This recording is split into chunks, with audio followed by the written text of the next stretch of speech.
I don't think that we are a strange club of countries in the center of Europe. You've seen massive demonstrations, protest demonstrations. It's up to the Prime Minister to decide whether he wants to step aside. And I believe in the independence of our judiciary.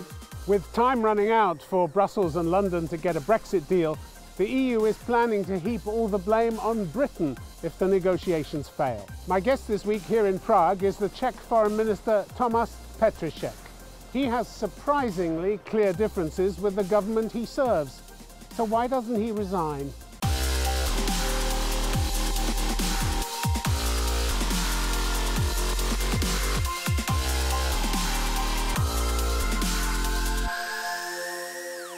Tomas Petricek, welcome to Conflict Zone. Thank you very much. Just a few days before Britain is due to leave the European Union, Boris Johnson says he wants a deal. Do you trust him? I think that all options are still possible. For us, it's important. You don't answer the question. Do you trust him? It's a little time to find an agreement. We are in a situation that there is a turbulent development in the UK. There are some proposals on table, but time for negotiation is limited. I notice you don't say you do trust him. You're foregoing that option. Boris Johnson said that he is willing to leave EU without agreement. And for us this is not a good option. But if UK is not able to find a compromise and have a majority in the Parliament for agreement, I don't see any other option. It's now clear that if there's no deal, there's likely to be considerable damage, not just to Britain, but to the EU economies as well. Why do you sit in silence waiting for this slow-motion car crash to happen without making your opinion felt and easing the path to a deal? Because a deal is in your interests. We have been quite vocal that we want a deal. That the ball is on the British side at the moment. But it never is just on one side, is it?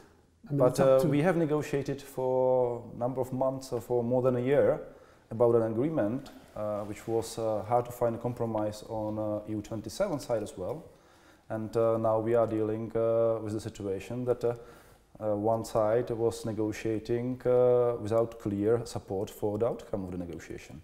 And the ball is really on the British side.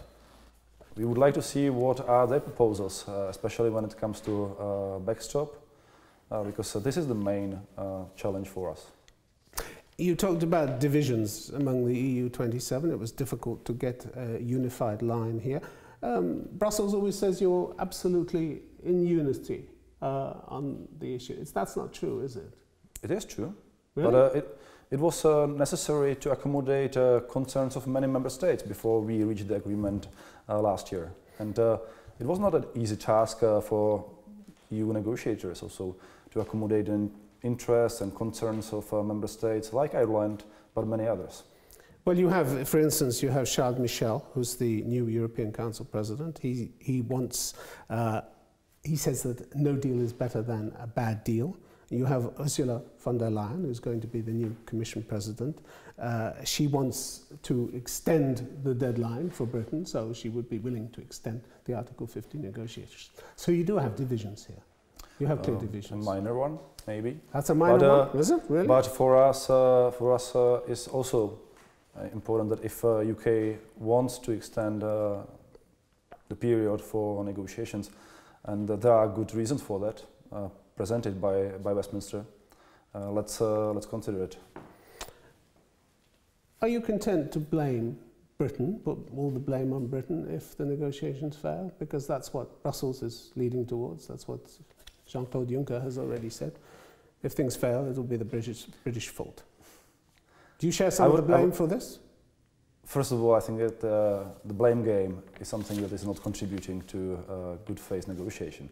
But they're playing it. Brussels is playing it. And the game has been there. Let's try to limit the damage that has been already caused by this blame game.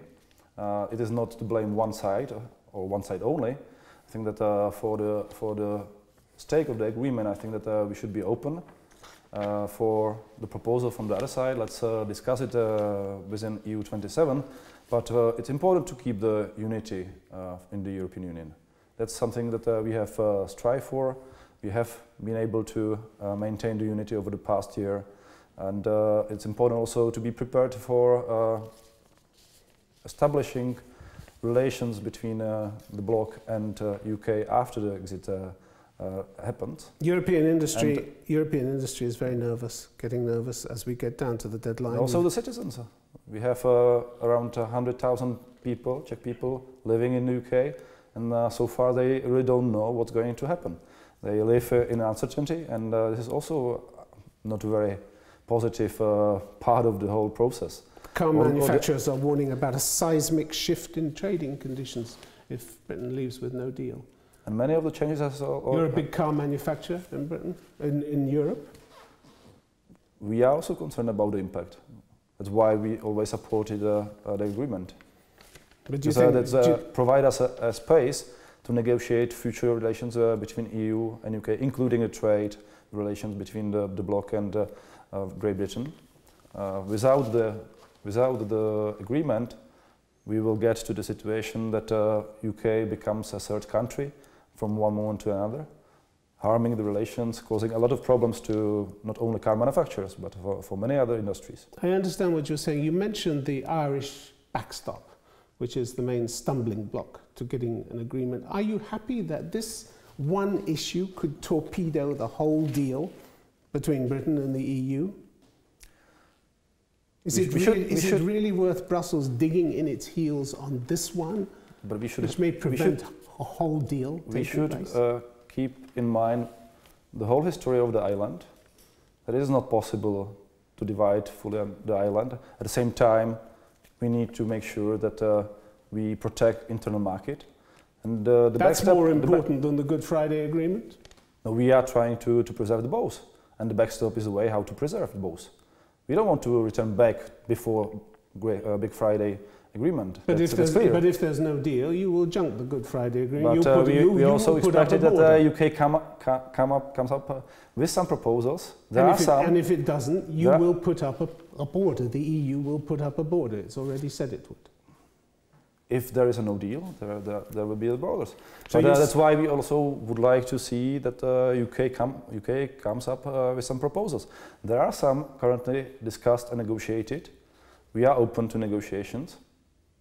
But if things go badly, are you seriously telling me that it's worth risking a return to the terrible violence that took place in Northern Ireland simply to preserve the EU's rules? What are the other options? The backstop is not because of only protecting the single market. It's also a way how to preserve the. It is also how to preserve the Big Friday Agreement. Mr. Petricek, you in the Czech Republic, you have your own problems with the EU, don't you? You're part of the Visegrad group, which is known as the kind of awkward squad with Poland, Hungary and Slovakia. You don't like quotas for irregular migrants. You don't like the climate change policies. You refuse to sign up to the EU's 2050 zero carbon goal. Why? I don't think that we are a strange club of countries in the center of Europe. First of all, we are very active in the European Union on many issues.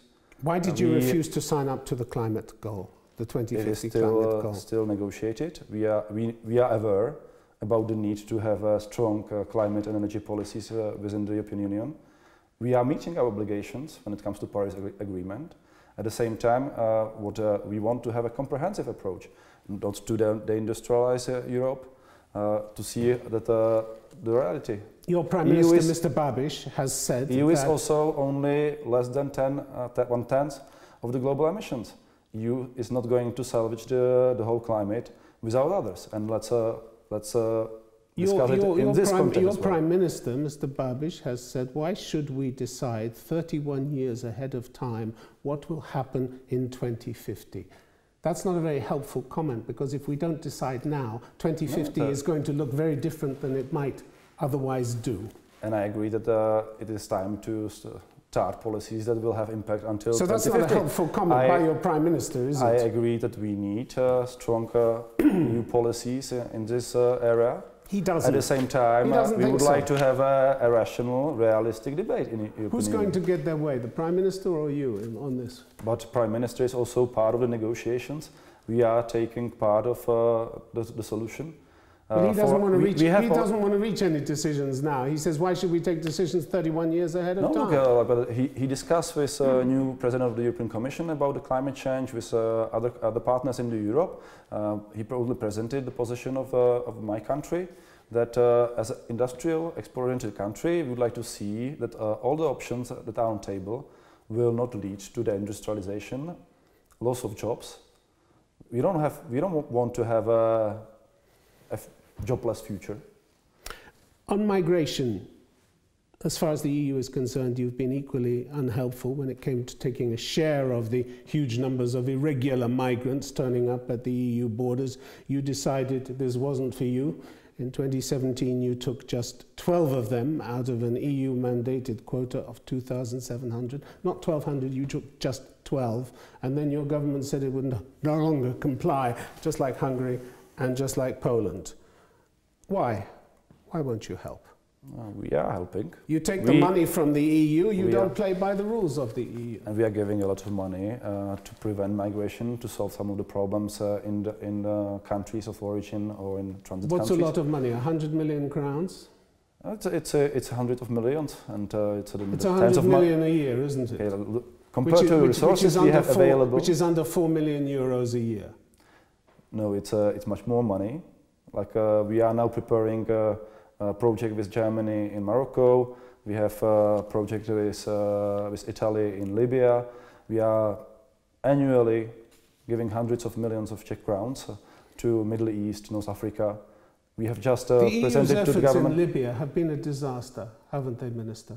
Because it's resulted in helping the Libyan Coast Guard take people back to Libya and put them in unacceptable conditions, incarcerated in camps indefinitely, being beaten up and sexually abused. And that's thanks to the European Union's policies. You think you're doing some good here? Really? We have a very complicated situation in Libya, and largely to the fact that it is an unstable, internally divided country in conflict, and international community has very limited scope how to operate in the country, how to provide assistance to refugees there. At the same time, there are many other areas where we have been successful, and that's a possible situation in the Middle East, where we have been able to assist the refugees in Jordan, in Lebanon. We have been able to assist internally displaced people within Syria as well. You plan to work in Mali, don't you? And we are also strengthening our presence in Africa. This is a country with an appalling human rights record. Last year, they were accused by Human Rights Watch of committing atrocities. That's the army in Mali. This is the government you're going to help? No, we are going to help the people. And how is the money to get there? Directly or through the government? We are first of all helping through the European mission there. We would like to contribute to stabilization. And the funds will go through the government, whose human rights record is pretty questionable. We are not allocating any funds directly for the government. We would like to work with the people, with the local communities. We would like to work through international organizations that are trying to stabilize the people that are affected by internal conflict in Mali as well. And we are also trying to help the local to get basic security. That's something that people really need. This year's country report from Freedom House said asylum seekers to your country are routinely detained and conditions in detention centres are generally poor. Why? Why do you keep them in poor conditions? The question is probably for the Ministry of Interior. I'm not you're part of the government. You're a senior minister in the government. Haven't done any steps in the asylum process. The country has been the destination for many asylum seekers in the past, especially from the east. Let's be clear, there are not only movements from the south, from Africa or from the Middle East, but there are dozens of thousands of people coming to the European Union from the east, from Eastern Europe, from Asia. And only last year we had 30,000 new incoming people from countries like Ukraine, Mongolia, Central Asia. So let's also focus not only on one flow, there are outflows, And in this regard, we are trying to have a regulated process through which we can allow people to get in. Freedom House also reported that xenophobic and anti-refugee rhetoric had been voiced by your Prime Minister Babis and your President Miloš Zeman. How helpful is that? It is not helpful. I think that we need to fight any forms of xenophobia. But if it's coming from senior members of your government, in 2011, before becoming president, Mr. Zeman labelled Islam anti-civilization and said there were no such thing as a moderate Muslim, just like there were no moderate Nazis. That's quite a hateful comment, isn't it? I'm a social democrat. I understand. And for me, any kind of intolerance, xenophobia, anti-Semitism is a big problem. But this is not the case of my country only. We have witnessed this trend across the European Union, and we need to have a strategy how to fight it. That's why I'm also glad that you fight it in the government as well, do you? Věra Jourová is now a commissioner that will have this in her portfolio, that we will take initiative on that issue. The rise of xenophobia, racism, anti-Semitism is a problem for the whole of the European Union. Officials. Are you fighting this within your government? But let's be honest, that's not a problem of my country only. That's a problem of many countries in the European Union. You're foreign minister of this country, and so that's why I'm talking to you about the Czech Republic. And I'm not advocating this kind of rhetoric. For me, it is not acceptable. As a social democrat, I believe that politicians should give an example to people that we can work together on better future, on addressing the fears that are within the population, within people, without using this kind of rhetorics.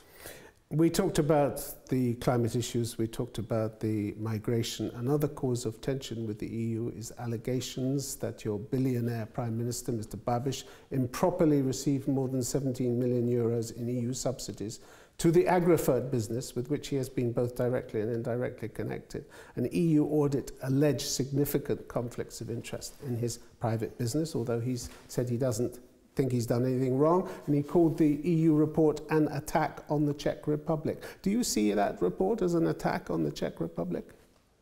I don't feel this is an attack on the country. I think that we should leave it to investigators to come up with final findings.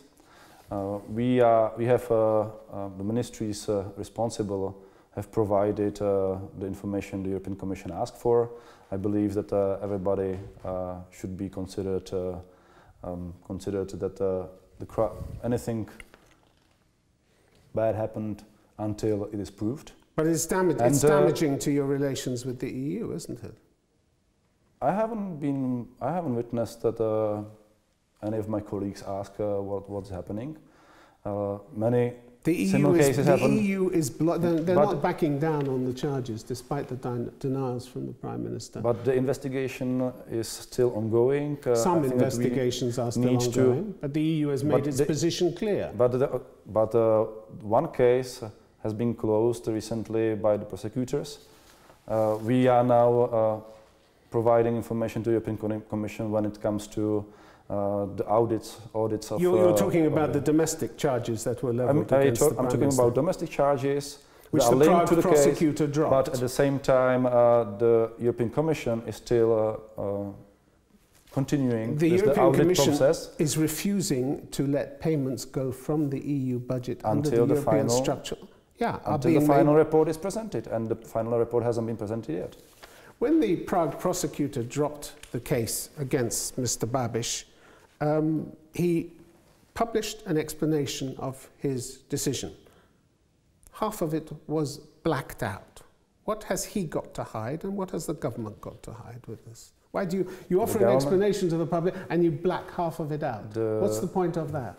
Because there is a superior prosecutor still analyzing the outcome of the You're not suspicious about this? I believe in independence of our judiciary. I don't have any reason to question it. You're not suspicious? And at the moment, the superior to the prosecutor is now studying the files and should come up whether he is going to reconsider the decision or not. But I think that it is up to prosecution, an independent prosecution, should have a time to decide through their internal processes about the case. You're not suspicious that 2 weeks after the police recommended charging Mr. Babis, he replaced his justice minister? This is something. This is public information. Until it is finally decided, it is still a part of the judiciary process. In Germany, you don't publish the cases before they are closed. This has been put out in the press. These accusations, one accusations after another. Do you not think it's time that the Prime Minister, who has denied all the accusations against him, would step aside to clear his name, because this is taking up a lot of government time, and you've seen massive demonstrations, protest demonstrations against this in the capital, biggest demonstrations here in Prague for 30 years. This is up to the Prime Minister to decide whether he wants to step aside. What's your opinion as member of the junior partner in the coalition? What's your opinion? Social democracy has several times said that it would be the best way if ANO come up with somebody who can take the position until Prime Minister is So you want him to step down? No, I think this is the question for the party, for our coalition partner, not for us to decide. But you're a senior member of the junior. But our agreement is that we are not commenting on personal policies of our coalition partners. The head of the ODS opposition party, the largest opposition group, said he respected the prosecutor's decision not to press charges, but said the whole case leaves behind a bad taste and a divided society. You're nodding. You agree with that, do you? The whole case leaves that behind. I agree that it leaves bad taste, but as I said, I believe that our judiciary, state prosecutors, are fully independent, and if they come up with some decision, that is outcome of independent inquiry. The influential Financial Times said the conflicts between Mr. Babis's extensive businesses and his role as Prime Minister are a stain on Czech democracy, just as Silvio Berlusconi tarnished Italy's reputation 2 decades ago. I wonder how long you are prepared to sit in this coalition and have this stain on Czech democracy. How long? Do you not get to a point where you consider your position here? Look, but then you have many rankings where our situation has improved over the past year. So really, we have improved on the rule of law and corruption. Not according to Greco, you haven't, which is the Council of Europe's anti-corruption body. You haven't improved at all. On the contrary, they gave you 16 recommendations and said you hadn't accepted any of them. In many areas, there has been confirmed progress. We have started implementing anti-corruption strategy adopted in 2018. The president of Greco said your country is in non-compliance procedure, Minister. Non-compliance procedure. But these procedures also take time to comply with, some of them.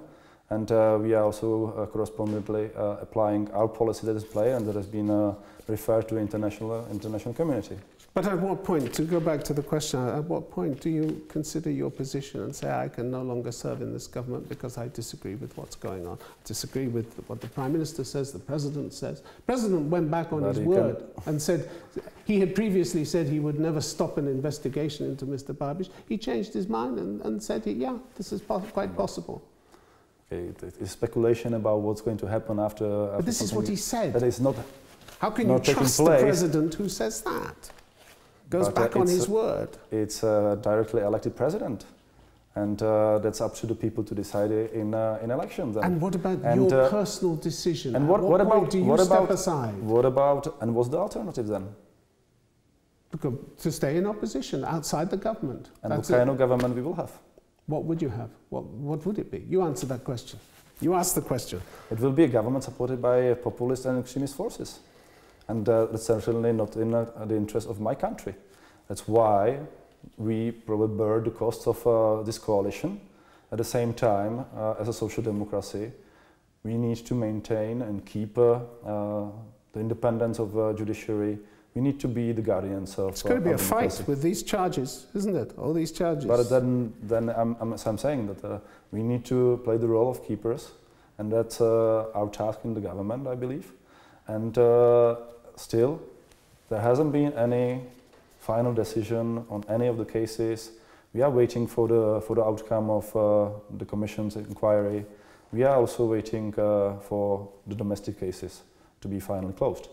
Until that, we are in the realm of speculations, which leaves a lot of bad taste. I fully understand that there are a lot of prejudgment. At the same time, in democracy, in a country that respects rule of law, you expect to wait until the court decides. Tomas Petricek, thank you very much for being on Conference. Thank you. Thank you.